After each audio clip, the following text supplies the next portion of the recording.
Bleach के latest episode में बहुत ज्यादा कुछ हो चुका है, बहुत ज्यादा हेवी डेवलपमेंट हम लोग देखने को मिला है। जिसमें सबसे पहले ये हम लोग पहले केनपाची से मिलते हैं, उसके बाद हम लोग रॉयल पैलेस का विजिट करते हैं और उसके साथ साथ हम लोग पास एक नया हेड कैप्टन भी आ चुका है। तो क्या क्या हुआ इस एपिसोड जानने के लिए पूरा एंड जरूर देखना। एपिसोड की शुरुआत में हम लोग देखते हैं कि शुनसुई को नया हेड कैप्टन बना दिया गया स्क्वाड 1 का, और इसके साथ साथ सबसे पहला डिसीजन वो ये लेता है कि वो केनपाची को ट्रेन कराने वाला है। हम लोग यहाँ पर आएंगे, मगर उससे पहले हम लोग पिछले एपिसोड देखे थे कि इचिगो, रेंजी, इचिगो बांकाई और रुके, इन सभी को लेकर जो हम लोग रॉयल पैलेस लेके गया था, वहां पर रेंजी और इचिगो पूरी तरह हील हो चुके हैं हॉट वाटर में। और टेंजिरो उन लोगों का ये टेस्ट लेता है उन लोगों को पंच करने के बाद, जो देखता है भाई दोनों जन हील कर चुके हैं। और जहां इचिगो तो कुछ ज्यादा ही पावरफुल है, क्योंकि उसको जब टेंजिरो पंच करता है तो उसका आर्म में फ्रैक्चर आ जाता है। तो ये उसको शॉकिंग लगता है कि भाई ये क्या हो गया मेरे साथ। तो हाँ, इचिगो हम लोग का मेन कैरेक्टर भले है, मगर हाँ हम लोग को यहाँ पूरा ही फोर शेडोइंग दिया जा रहा है कि भाई इचिगो इज बिल्ट डिफरेंट, वो है भी।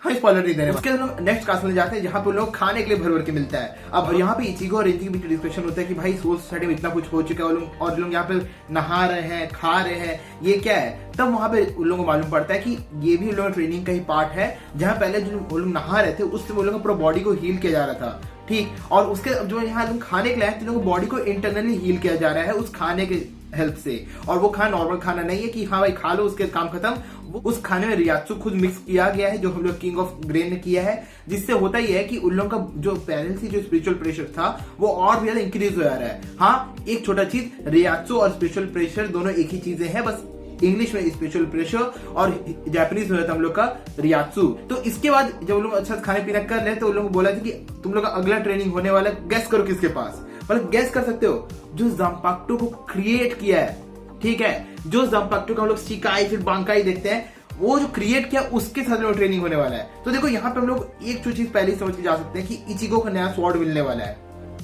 यस, क्योंकि उसका बांकाई तोड़ दिया गया था, अब हो सकता है उसको लोग रिफोर्ज करे या फिर ऑल टुगेदर हम लोग को एक नया बांकाई देखने के लिए, बांकाई नहीं एक नया जंपाक्टो देखने के लिए मिले इचिगो का। और जितना हमको लगता है रेंजी का भी जो जंपाक्टो वो भी एक अच्छा खासा अपग्रेड पाएगा, क्योंकि there is no other reason कि इन लोगों को डायरेक्टली हम लोग का जंपाक्टो क्रिएटर पास भेजा और वो लोग कुछ अपग्रेड देगा नहीं।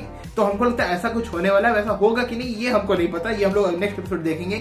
मगर इसके साथ और क्या होता है कि शुनसुई जब हेड कैप्टन बन गया है तो अब वो एक साथ दो लेफ्टिनेंट्स को रखने खोज रहा है। और इस पहला डिसीजन क्या था मालूम है, जाराकी को ट्रेन करवाने का। और ये वो सीधे पिच करता है सेंट्रल 46 के सामने, जहां सेंट्रल 46 ये बोलता है कि जाराकी को हम लोग ट्रेनिंग नहीं दिला सकते, क्योंकि वो पिछली बार जब यामामोटो के साथ एक दिन ट्रेनिंग किया तो इसीलिए उन लोग रोकना पड़ गया, क्योंकि जाराकी अगर ज्यादा पावरफुल बन गई उसको रोकने वाला कोई नहीं होने वाला है। और यहाँ पे शुनसुई लोग क्या बोलता है, इमेजिन कर सकते हो कि बाबू जब अगली बार इन्वेजन होगा ना, तुम लोग तो खुद को बचा नहीं पाओगे, ठीक है, और हम लोग को एक ताकतवर आदमी की जरूरत है, इसीलिए केनपाची को ट्रेनिंग मिलेगा। और केनपाची जाराकी कौन ट्रेन करेगा, सबसे पहला केनपाची, पहली केनपाची उनोहाना, जिसको हम लोग स्क्वाड 4 का कैप्टन मानते चल रहे हैं, जो हम लोग ऐसी जिन लोग एनिमे पूरा कंप्लीट कर चुके उनको लगता है कि भाई ये क्या है, ये तो हीलर, ये क्या ही होगी। मगर हम लोग मालूम पड़ता है कि वो हम लोग का सबसे पहला जनरेशन ऑफ स्क्वाड 13 की मेंबर थी वो, ठीक है, जो लोग सबसे पहले 13 कोड गार्ड्स वाला जनरेशन था उसकी मेंबर थी, और उसमें भी वो केनपाची थी, ठीक। और केनपाची टाइटल किसको मिलता है, सबसे स्ट्रॉन्गेस्ट शिनिगामी को। हाँ, उससे भले यामामोटो हम लोग के स्ट्रॉन्गेस्ट था, अभी तक था, मगर हम लोग उनोहाना को अभी तक उसके मैक्स पावर में नहीं देखे हुए हैं। और उसके बाद हम लोग को ये भी मालूम पड़ता है कि वो सोल सोसाइटी की हिस्ट्री में सबसे ज्यादा नोटोरियस क्रिमिनल थी। हाँ, जैसे युहाबाक हम लोग पहले बोला था कि ओरिजिनल गोटे 13 क्रिमिनल्स थे, वो लोग मर्सिलेस किलर्स थे, उनमें भी सबसे ज्यादा उनोहाना थी। तो इमेजिन कर सकते हो भाई वो क्या ही रही होगी। और हम लोग को कुछ कुछ हिंट मिल जाते जब वो जाराकी को फेस करती है।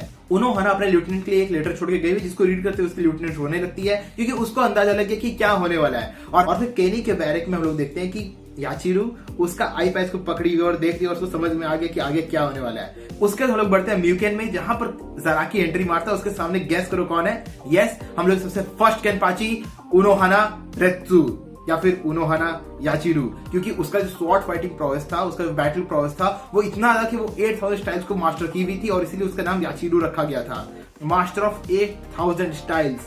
तो हाँ, हम लोग यहाँ पर देखो एक चीज तो हम लोग यहाँ बता दिया कि इन दोनों को एक ही जिंदा बच के निकलेगा, ठीक। और जहां पे जैसे यहाँ पे फोर्स शॉर्डिंग किया जा रहा है, ये हमको लगता है जाराकी ही होने वाला है। और होता क्या है कि इन दोनों का फाइट से चालू है, तो और याचिरू उसको बोलती है या फिर हमको बोलना चाहिए उनोहाना उसको बोलती है कि बहुत अच्छा तू अपना आईपैड छोड़ के चले आए अपने बैरक में ही, नहीं तो क्योंकि हम लोग को ऑलरेडी पता है कि वो अपना जब आईपैड छोड़ा उसका 50% जो स्पिरिचुअल प्रॉस है वो और भी ज्यादा इंक्रीज हो जाता है। वो ऑलरेडी उसको सप्रेस करके रखे रहता है, आईपैड छटाया गया तो उसका स्पिरिचुअल प्रेशर उसको ओरिजिनल लेवल पे आने लगता है, तो इसीलिए यहाँ पे फाइट होने लगता है। और यहाँ पर उनोहाना काफी ज्यादा पावरफुल ऑलरेडी है, ठीक है। वो ज़राकी को ऐसे ट्रीट करती है, भाई क्या बच्चा वजह मार रही है, और ज़राकी कहती है बच्चा नहीं वो मॉन्स्टर है, ठीक है। वो बिना किसी शिकाई के, बिना बांकाई के वो कैप्टन है, समझ रहे हो, इतना ज्यादा बड़ा मॉन्स्टर है। वो युहाबा को सीधे मारने के लिए चले गया था और यहाँ पे उनोहाना उसको मार रही है, और उसको वो बोलता भी है कि तुम ये क्या चोर लोगों की हरकत कर रही होती है, छोटे छोटे हथियार इस्तेमाल कर रही हो।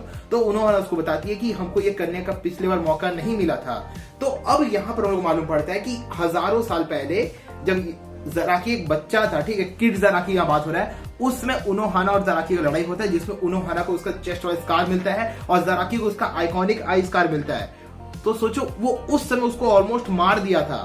उस समय उनोहाना को पहली बार कोई वर्दी ओपोनेंट मिला था और ये बच्चा ज़राकी है। और हम लोग को इसी मालूम पड़ता है कि ज़राकी उस लड़ाई के बाद से खुद को सब कॉन्शियसली सप्रेस करके रखा है ताकि वो उस लेवल का मजा हर बार पाए जो कि उन्होंने नोइटोरा इचिगो के अगेंस्ट फाइट में लोग देखे थे। और फिर जब हम लोग लड़ाई चलते रहता है, उनोहाना बोलती यही उनोहाना का सबसे बड़ा सिन था जिसको वो आज ठीक करने वाले, कि ज़राकी का फुल पोटेंशियल उसको बाहर लाना है। और इस लड़ाई में वो हम लोग देखते हैं कि वो ज़राकी को ऑलरेडी एक बार मार चुकी है।